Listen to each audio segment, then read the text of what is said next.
I'm Anthony Kovic with LeaderCast, and today I have Gerald Celente of the Trends Journal.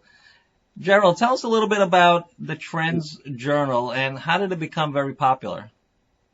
Well, we've been writing it since 1991, and it's the only magazine that tells you what's going on, what it means, and what's next. And we're political atheists. We don't take sides in issues. We only put data, that's hard data, in the magazine, whether it's scientific, economic, whatever the facts are. And the motto of the Trends Journal is think for yourself.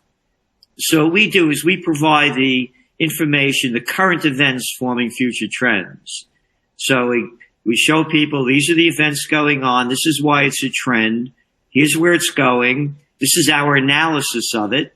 And here are some strategic opportunities that you might want to consider making. There's no advertisements in it. The last edition was about 80 pages. It's a weekly. And we help people prepare for the future. We don't give financial advice. So the information's there for you to look at, to assess, and then take the appropriate measures so you can prepare, prevail, and prosper in the future. So the magazine is designed specifically for the data. You provide data that people really can't get in today's opinionated marketplace of both news, both business journals, as they continue to just add their own spin on it rather than just provide actual data. And that's the real, the real purpose of the Trend magazine. Yeah, so we provide the real data that's really available to everyone. But then what they do is they skew it to the way they want it to be presented. So we present the data and then we give our analysis of it. This is our trend forecast. This is where we believe it's going to go. And this is what we suggest you consider doing. And so that's what we do differently. It's history before it happens. So for example, here we are going into the new year. Go to the mainstream media. What are you going to hear? This is what happened in 2020. You don't need to tell me what happened in 2020, all right? Grow up. It's gone. What's going to happen next year? Well, we can't tell you that, so we'll put on an attitude and we'll tell you what happened in 2020 just the way we saw it and how you should believe it. All right? That's what they do. And when I say this, and I say with the passion, I've been on, Oh Brother Today's show. Good. I've been on everybody many times. I know what the deal is and I know what it looks like. And now it's become so co-opted that if you don't say what they say, what they're selling, what they believe, they don't want you there. This is unprecedented. Journalism is dead. Dead. Finito. Gone. They used to call it the fourth estate. The first estate, the first three estates were the judicial, the congressional, and the executive branch of government. And the fourth estate was the media to oversee what they were doing. So then they could put it out. This is what's going on. Not anymore. I call them prostitutes. That's a good one. Yeah, well, if you look up Wikipedia and you put prostitutes in there, I'm the guy that made the term up. And I call them media whores. They get paid to put out by their corporate pimps and their government whoremasters in a country near you. So what we do, again, I've been there. I've been with presidents, prime ministers. I could be like, well, you want Ronald Reagan? I was with him only for an hour and a half when I picked him up at the Chicago Hilton 2 days before he's announcing he's running for president against Jerry Ford, running for the nomination on the Republican Party. We were princes, prime ministers. I've been around. I was the assistant to the secretary of the New York State Senate at 26 years old. I designed and instructed America's first course in American politics and campaign technology. I used to run major campaigns in Westchester County, which was the richest county in America. Yes, I'm from the New York area, so I know Westchester very well. Yeah. So I've seen it. I've been there. And it's disgusting. It's not a political system. It's a corrupt system of politics mini ticks sucking the life out of you. These are the same people I couldn't stand in high school and college that wanted to be class president and head of the student council. And now they're giving me their crap and telling me what to do. Hey, listen to me, Anthony. I'm the governor. I'll tell you what to do. I'm the president. I'm the prime minister. I'm the chancellor. I'll tell you what to do. There's no such thing as freedom anymore. We're in charge. We'll make up the laws. Get back to work. All you are is a plantation worker in Slavelandia. So anyway, that's how I got into this. And I was the chief government affairs specialist of a major trade association. Then I became the number 2 guy running it. And I used to get environmental legislation killed at the height of the environmental movement. Wow. Yes, I've been there. And I started growing up, and I changed mine. But if I wasn't on the other side, I wouldn't know what it looks like. That's true. You got to be on the inside in order to see the sense and to get the feel of what is bubbling up from the bottom. That's why your Trends magazine can see into the future. You can see the people, you know who they are, you know what they're trying to do. And from the other side, you can see it and you can measure it and you can predict it. So with all the crisis that's happening, and when I say crisis, and I mean it from the perspective of how people are calling it today, because I don't believe any of this is a crisis. I believe it's a push to make you think that it's a crisis, so you can then be in fear and constantly trying to do things that you shouldn't be doing. What do you think is coming up in 2021 with what's happening with all of the voter fraud taking place right now in the United States? It's hard to say, and I'll tell you why. Our magazine, the Trends Journal, in May of 2016, when all the polls were saying that Trump didn't have a shot, we called him a winner against Clinton. On election day of this year, election day of this year, we sent out the magazine in the daytime, and we said the election is going to be too close to call. And Trump was down by 10 points according to all the polls, 8 to 10 points, or else he would win. And of course, it was too close to call.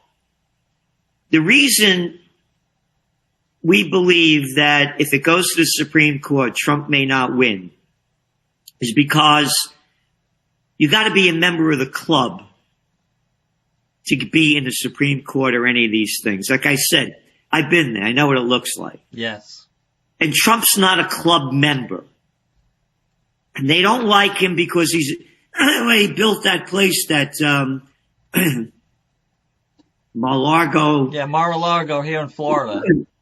Yeah, because they wouldn't let him in the other one. So if it goes to the Supreme Court, I don't think they're going to do what's supreme. They're going to do what the system says.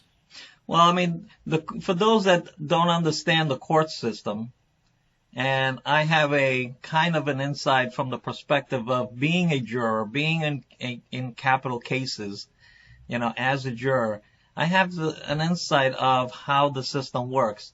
And it's about a process and not about the truth. So the court doesn't look for the truth. The court is only interested in the process.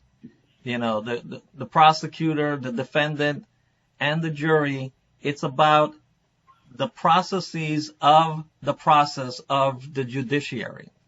They don't care, as long as you got your coffee, your appeal does not even equal anything, because unless you provided new data, your appeal only means nothing, because they don't look at your case to see whether or not, whether the truth took place, whether you're innocent or not. It's only the process of the first court, whether or not they actually did the right stuff in the procedure and nothing more.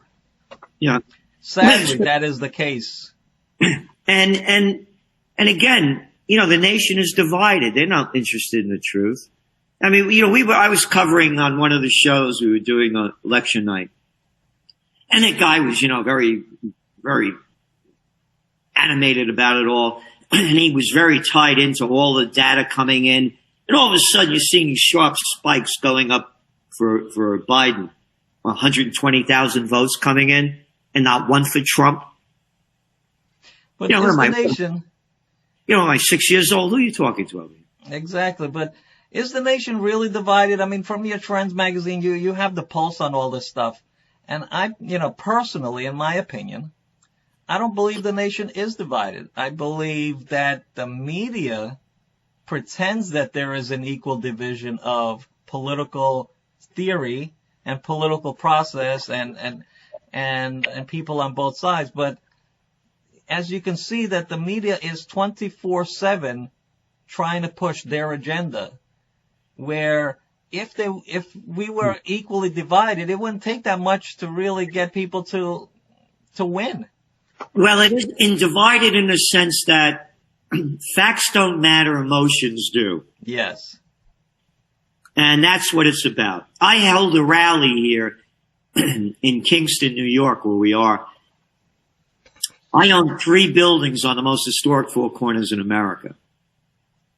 It's the corner of John and Crown Street. So if you Google in Kingston, New York, most historic buildings. And I had a rally here for the 4th of July to unite for peace and restore freedom. How dare I have a rally? Do you know the hate that I got from the people around here? Oh, yeah. Oh, whoa. Big time. Big time. I was going to spread the virus. I died. We all died. There were about 250 people there, 300 people. We all died from the virus. This really isn't me. I'm gone. This is just Celente 2.0. I invited Black Lives Matter. They didn't come. It was to unite for peace and restore freedom. Do you know why they didn't come? Because I appear on InfoWars. I host an hour. And I had Judge Andrew Napolitano, who's the libertarian that is also on Fox News. So because I had someone from Fox News, and because I appear on InfoWars, Black Lives Matter wouldn't come here. My attorney talked to them, who's a partner in some of my businesses, and they refused to come for those reasons. Forget that I also host an hour show on Progressive Radio Network. That doesn't count. So when I talk to you about divisions, it's divisions of stupidity. It's divisions of arrogance and ego. That's what division is. How dare I, Gerald Celente, a Napolitano, born in the Bronx, born to be free, have a 4th of July rally to celebrate the freedom of America. But you could have those protests on the streets. They're fine. But you're not allowed to do it. That's when I talk about a divided America. That is very interesting. Now, when it comes to the future of next year business-wise, what do you see, where do you see the growth from the business perspective in the United States coming together in starting January? It's small businesses are being annihilated. It's the Great Reset, and that's not a conspiracy theory. It's a fact. Let me tell you something, Anthony. Shut your goddamn business down. You could go to Walmart, you could go to Costco, you could go to Target, but you shut down. You're not essential. Look what they've done. You can open up that restaurant, but I'm going to tell you what to do. You only can have 25% capacity. No, I say you could have 50% capacity. Well, you can only eat outdoors. And when you eat outdoors, it's okay to eat without your mask on when you're sitting down. But when you stand up, you put that mask on.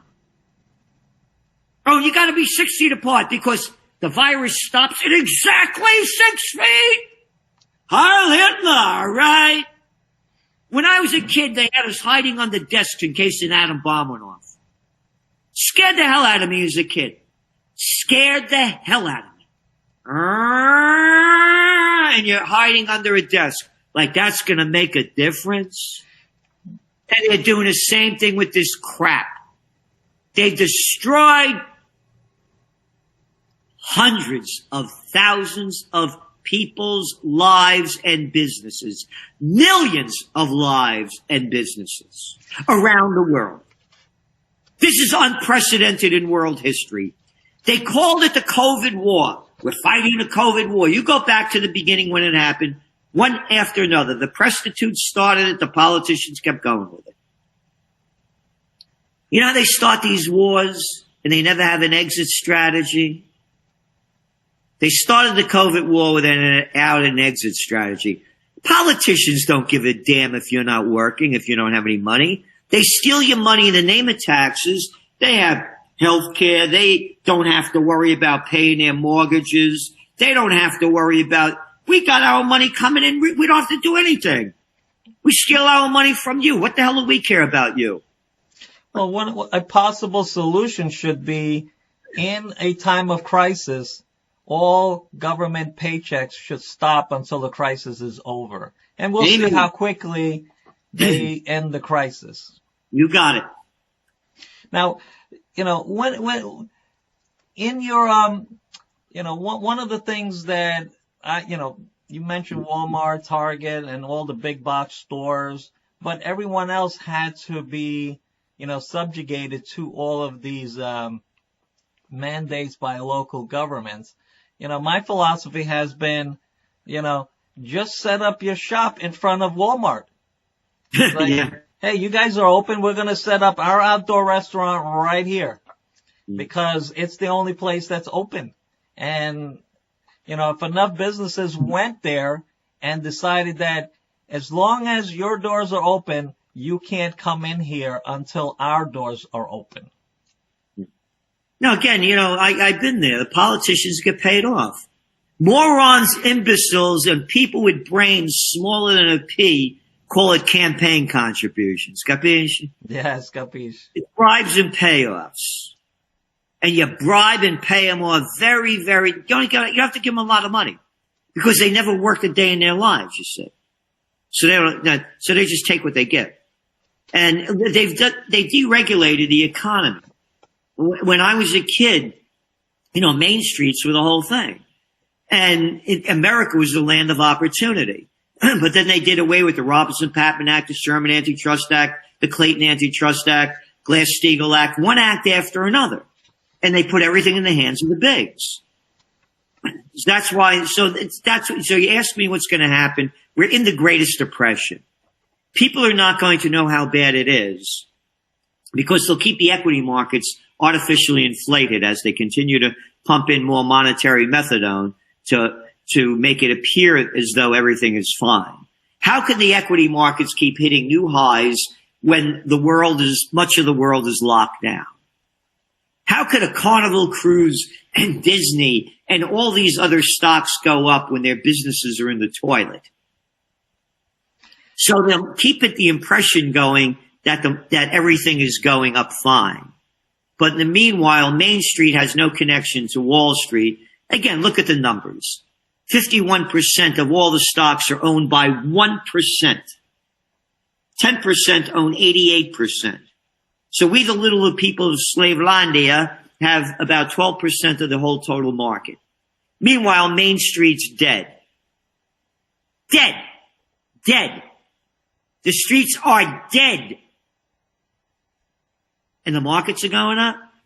So no, we're in the greatest depression. So if you're from Argentina, you're from Chile, you're from, you name the country. You're living in terrible conditions. They don't say you're in a depression. They never admit you're in a depression. They keep it going as though, it's going to come back. It's going to come back. It's going to come back. It's fine. We're doing this. We're doing that. Meanwhile, everybody's lives are going down. That's what's going to happen. It's happening now. Lives are being destroyed. Hey, how about those homicide rates that are going way up? Wonder why? Can't figure it out. When people lose everything and have nothing left to lose, they lose it. And they're losing it big time. What do you think what's happening with, if I remember correctly, the FTC is going to is filing suits against big tech like Facebook to break them up. Do you think you think that's going to move forward? At some element, it will at some point. I mean, they're getting so big and so out of control. It will happen. But we need a new system. The current one is so corrupt. It's just I like Biden. I like Obama. I like Trump. I like that. Grow up. Look, how many murderers and thieves do you have to look at? How about calling a spade a spade? I mean, look on the Obama administration. Everybody loved that guy. I call him the Nobel Peace of Crap Prize winner. You won the Nobel Peace Prize? I want that guy Gaddafi out of there. I don't like him. I want that guy Assad out of there. How about Biden? You ever see a war he didn't like? Hey, you know those banks, they're too big to fail. And you know the criminal activities they created, they're too big to jail. Hey, how about that Trump? Oh, we're going to do a tax cut. 82% of it, according to the Tax Policy Center, is going to go to the 1%. I don't like what they're doing over there in Venezuela. We're going to destroy their country. We're going to put sanctions on them. They're miserable as hell already. Hey, what do they got, oil down there? Oh, they had oil over there? Oh, no, the major export of Iraq was broccoli. That's why America invaded it. What do what's going on? So what I'm saying to you, nothing is going to change. How you can hear it and see it, it's in the people's voice and in their actions. I'm voting for so-and-so because, you ready? They're a lesser of two evils. How old are you? What are you, jerk? You're voting for an evil? No. You married an evil? Your partner is an evil? You have friends that are lesser of two evils than other friends? You associate with evils? You support evils? Oh yeah, but they're a lesser of two evils. Obama didn't kill as many people as Bush. Now, with many companies migrating back to the United States, many of the products that American companies manufacture are manufactured in Asia.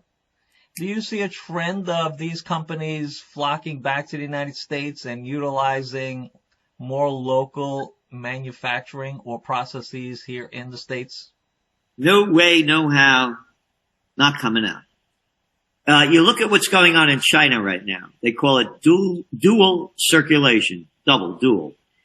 They're going to rely less on exports and more on building their own internal economy, being more self-sustaining. Let's go back. Again, with trends, current events form future trends. You have to see where we're going. You have to see where we are, how we got here to see where we're going. So how did we get here? I mentioned to you about all the deregulations of the antitrust acts. And then there was the deregulations beginning with Bill Clinton, big time. Reagan tried it, couldn't get away with it. Bush tried it, couldn't get away with it, but Clinton pulled it off. And that was opening up, and Nixon tried it, began it, opening up our economy to third world countries so that manufacturers could exploit their cheap labor. You look at China's gross domestic product before they got into the World Trade Organization in 2001. They officially came in 2001, but Clinton brought them in and Bush just signed off on it. Signed off on it, by the way, 2 weeks after 9/11 when no one was watching. When I grew up as a kid, we were taught to hate those lousy, dirty, rotten, commie Chinese. So what the Europeans and the Americans did was that they took all their manufacturing, brought it to China. China couldn't make anything. They gave them all the technology. They gave them all the manufacturing. But when you open up here in China, you don't own the company. You only own 49% of it. So you look at their GDP. From 2000, it goes straight up. It was flatlined. So the Europeans and the Americans sold out their countries, the manufacturers, so they could get their products made cheaply overseas, bring them back, and mark up the prices. There was a place called Yugoslavia, and the best of my knowledge, when I was a young guy, we had a car called the what was the name of that The car? Yugo. The Yeah, Yugo. and they were also noted for making the most advanced locomotives, the engines in the world. They were among the top. No more. No more anywhere. China's number one. When I was a kid, Vietnam War, those lousy Vietnamese, we got to kill every one of them, because if we don't, those falling dominoes, they're going to fall onto California and the commies are going to take over. Hey, but it's okay to do business with them now. Yeah, we use their labor. It's really cheap. Now, I'm talking about this to show you that the mentality, the murderous criminal mentality that only dollars count. So no, the Americans are not going to bring the manufacturing back, because the manufacturers are only interested in making as much money as they can. Now, we're seeing the constant push for, let's say now it's $15 an hour for labor, correct? In Florida, yeah, but not everywhere. Well, not everywhere, but let's say Florida and other places. But yeah. Why are these people pushing for higher labor costs? Is it because they're trying to move their companies? If the labor costs in the United States keep growing higher and higher, it makes it easier for manufacturers to push their product to be manufactured overseas. Is there a connection there? No, what they do is they do the $15 to get votes. That's so basically a vote thing. That's a vote thing. And when you look at, the overall scheme, it's not going to make a difference. It's the manufacturing again. They're going to get it made overseas because it's cheap. That's it. And they're going to bring it back. So what do you see as positive coming down the pike in 2021? In all the things that Trump has put in place in the last 4 years, and reduction of, let's say, the overseas taxes for companies to bring money back, repatriating money back to the United States and things like that. What do you see that's positive that's come out of all this stuff that's going to start producing some, equity for Americans for 2021? Again, let's stay on bringing the money back. Over $1 trillion went into stock buybacks. They didn't build their companies with it. And for 2021, we see very, very gloomy times ahead. It's all these businesses, people put their whole lives into building businesses and they're going broke. It's Christmas time. You're not going to spend it with your family. You will not travel to go see anyone. You will only buy things online. You will not go to restaurants. You will not sing Christmas carols. Yeah, Satan Claus is coming to town. You will not celebrate the birth of the Prince of Peace. You will not sing Christmas carols.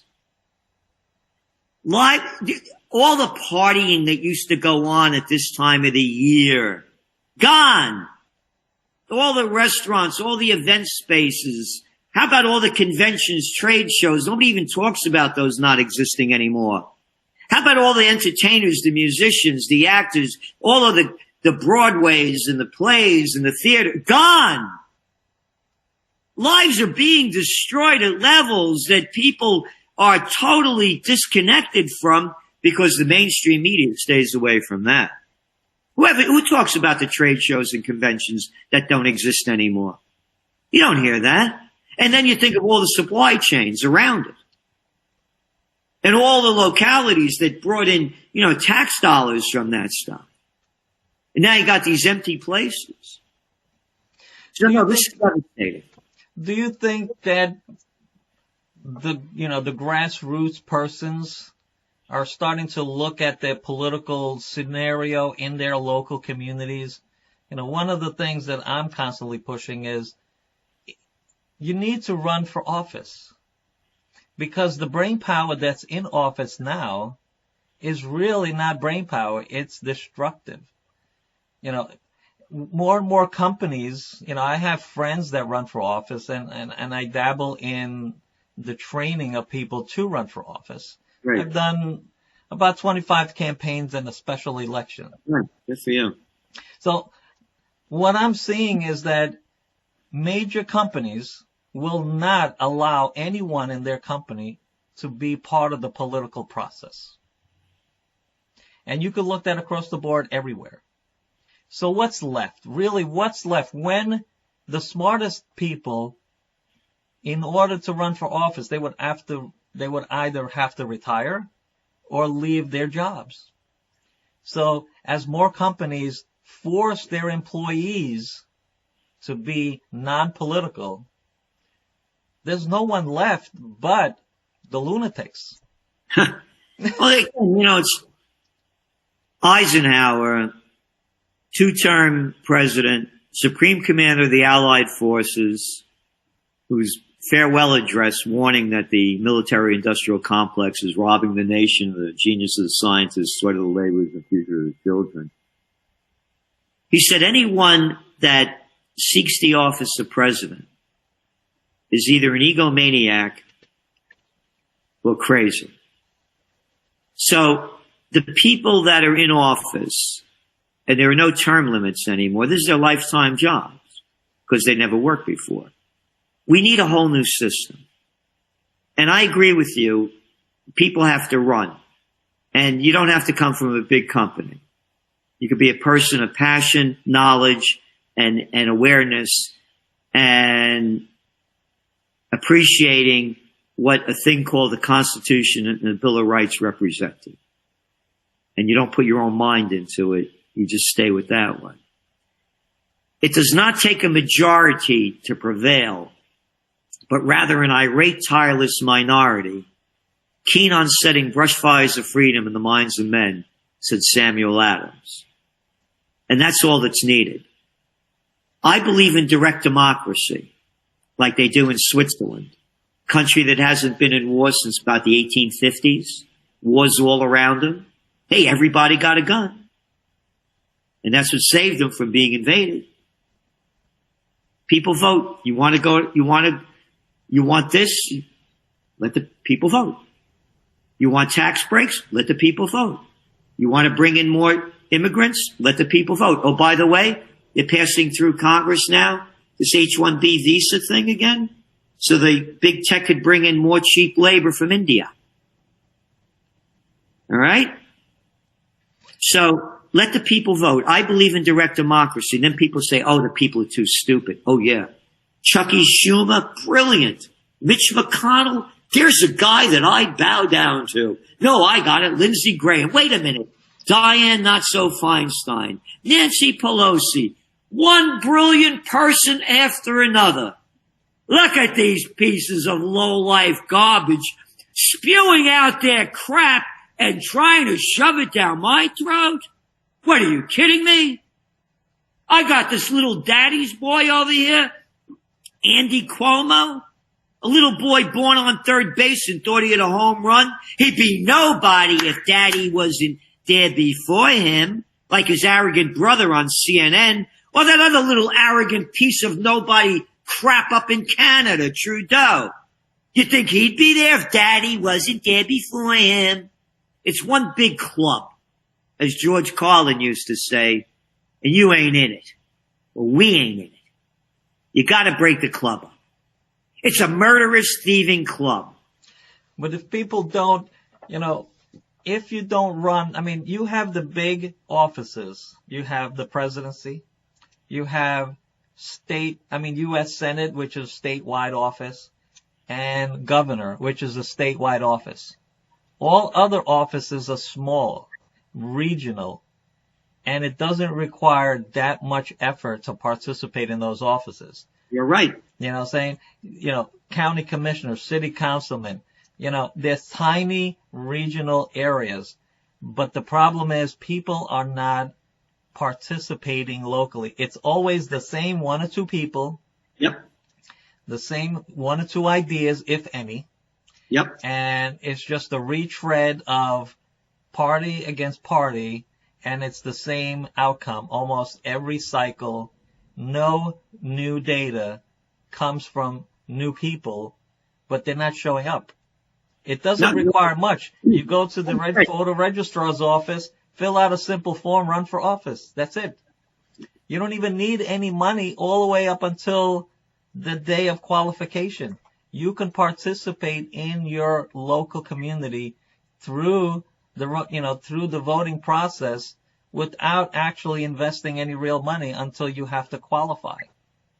Anthony, you're 100% right. I mean, I agree with you what you're saying, and people should really, get hip to it.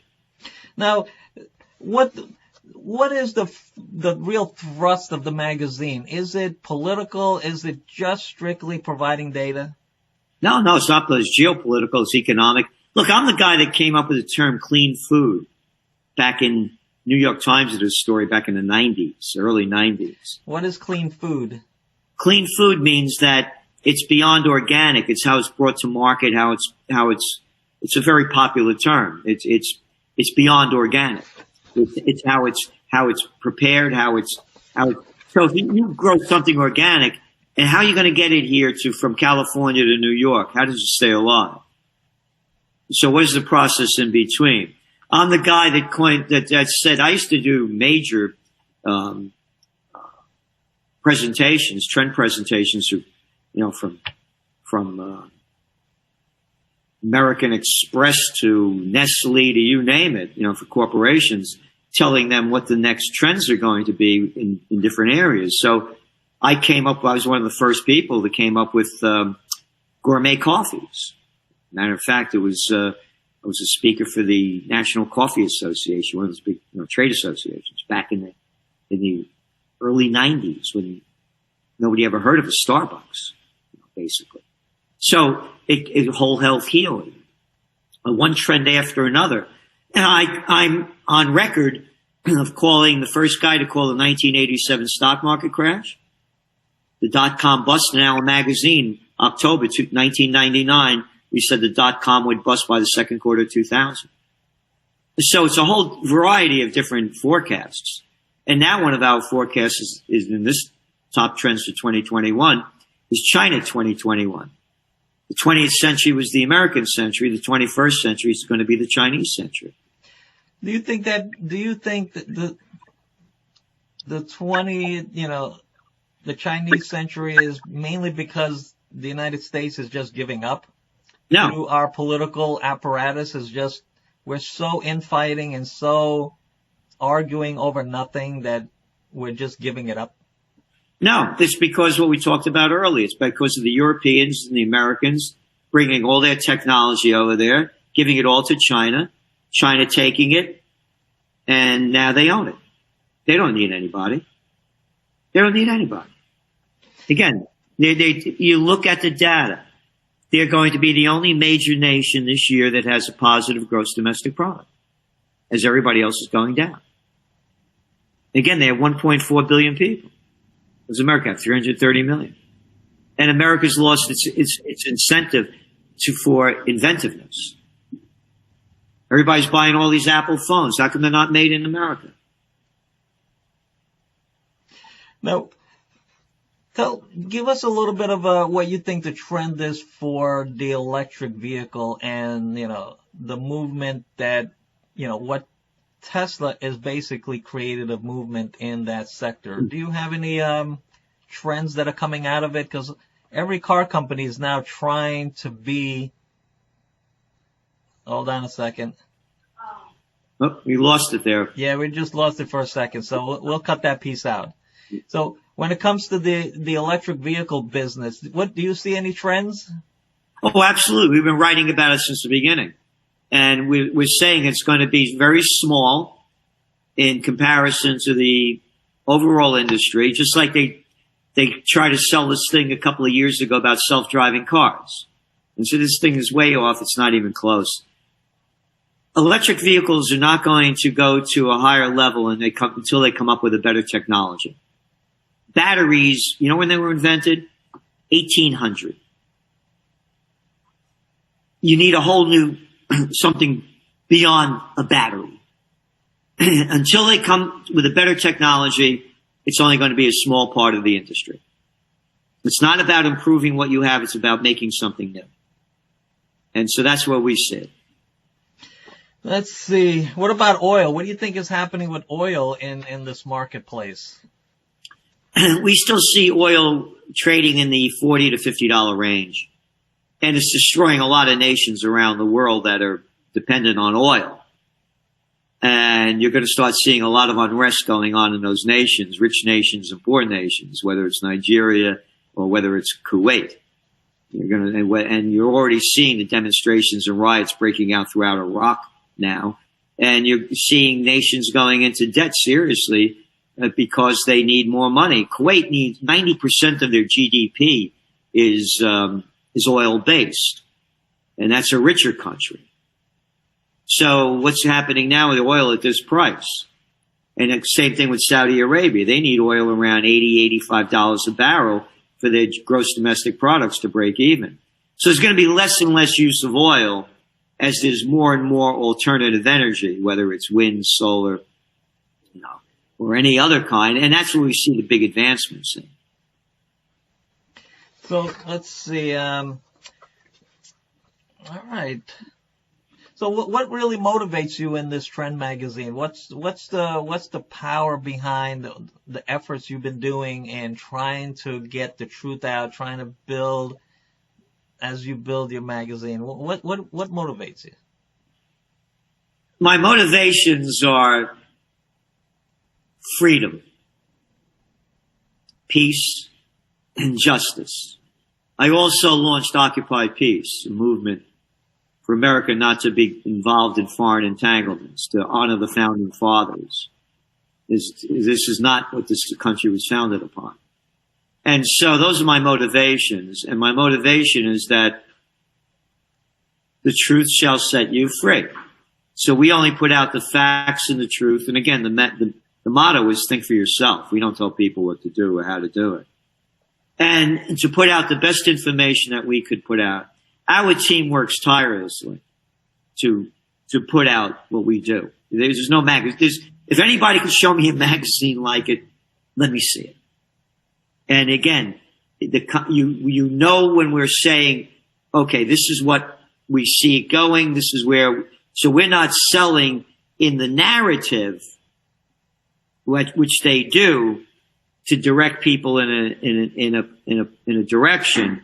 We put out the facts, and then we say, okay, here's what we see. This is the trend. This is our analysis of it. Here's where it's going.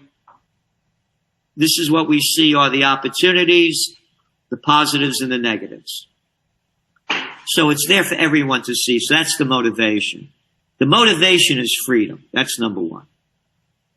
Now, you're part of the Coach the World platform.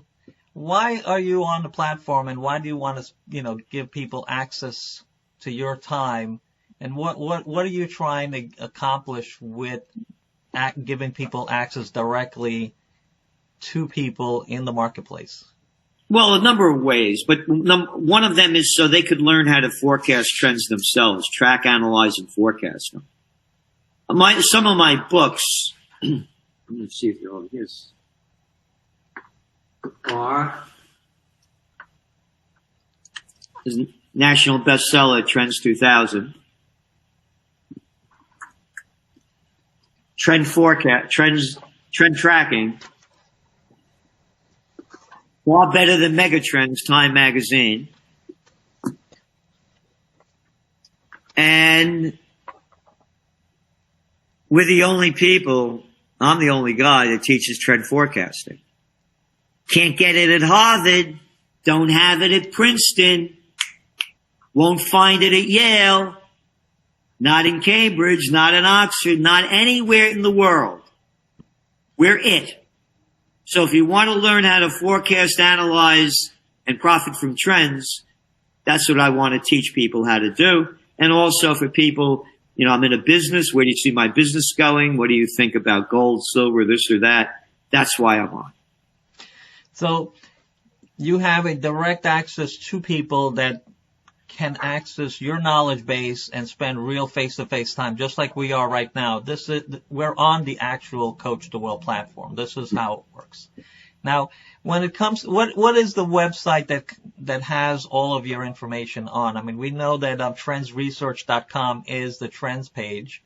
Is there a page that has a lot of your books where people can order your books or look through the rest of the. Yeah, you go to trendsresearch.com. All the information's there. Okay, so that's the place that you recommend people connect with you.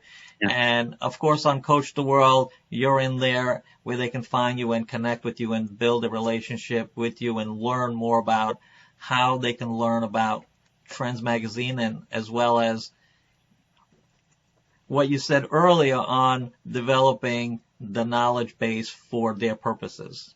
That's right. Is there anything else that we should know about what's coming up for 2021? No, I think there's a lot coming on. It's in the magazine. We just came out with our top trends for 2021, and there's a lot going on. And I've been at this for 40 years. I'll put my track record up against anybody, any place, anywhere. Show me what you've written. Show me what you forecast, and then we can begin to talk. And what I see in the future is hell on earth unless we change the direction. And people better prepare because, again, go back to when they started the COVID war. You know what the line was? Oh, it'll get better. It'll get better. It's okay. It'll get better. It'll come back. It'll come back. It's not coming back. It's going down. And again, no celebrating Christmas. You're not allowed. Satan Claus has come to town. I know when you were sleeping. I know when you're awake. I know when you've been good or bad. So get vaccinated, for goodness sake. That is probably the best line I've heard so far. So thank you very much for having me. And I wish you all the very best. Well, thank you again. I'm Anthony Kovic with LeaderCast with Gerald Celente of Trends Magazine. And, visit the website, Trends Magazine. Trendsresearch.com. And there you will be able to see all of and more of Trends Magazine information. So thank you again, Gerald. And thank you, Anthony. Ciao, ciao. Ciao.